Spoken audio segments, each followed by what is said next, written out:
Colors TV के popular show मन्नत में विक्रांत ने पूरी तरह से ट्रस्ट खो दिया है। चाहे फिर वो मन्नत हो, नीतू हो या फिर रोनी हो, उन तीनों के ऊपर बिल्कुल भी विक्रांत विश्वास नहीं करना चाह रहा है, क्योंकि इस वक्त उसे जो दिखाई दे रहा है उसे बस यही दिखाई दे रहा है कि इन तीनों लोगों ने उससे इतने सारे राज छुपाए हैं। और ऐसे में विक्रांत एक के बाद एक बदतमीजी किए जा रहा है, एक के बाद एक लोगों को हर्ट किए जा रहा है। मन्नत ने उस नर्स को बुला के विक्रांत को गवाही भी सुनवा दी है, लेकिन फिर भी विक्रांत विश्वास नहीं कर रहा है। उल्टा उसने तो नीतू पर ही इल्जाम लगा दिया है विशाखा को मार डालने की कोशिश करने का। और यहाँ पर रोनी को इतना गुस्सा आता है कि वो विक्रांत को थप्पड़ तक लगा देता है कि वो अपनी माँ से इतनी बदतमीजी कैसे कर सकता है, लेकिन फिर भी विक्रांत हटता नहीं है।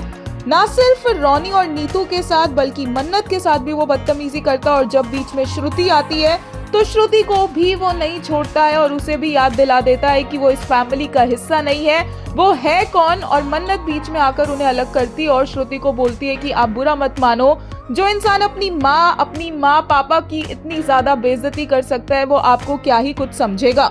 और फाइनली यहाँ पर विक्रांत जिद में आकर धैर्य के हाथों नीतू को अरेस्ट करवाकर ही मानता है। लेटेस्ट एपिसोड्स देखकर फैंस का दिल टूट रहा है। अपने फेवरेट मन्नत और विक्रांत को इस तरह से देखकर एक यूजर ने बोला, मन्नत the biggest supporter of her Babaji the बंदा, she won't ever allow anyone to speak negatively about him. The way she empathizes and understands his emotions here is beautiful. True soulmates Manvik।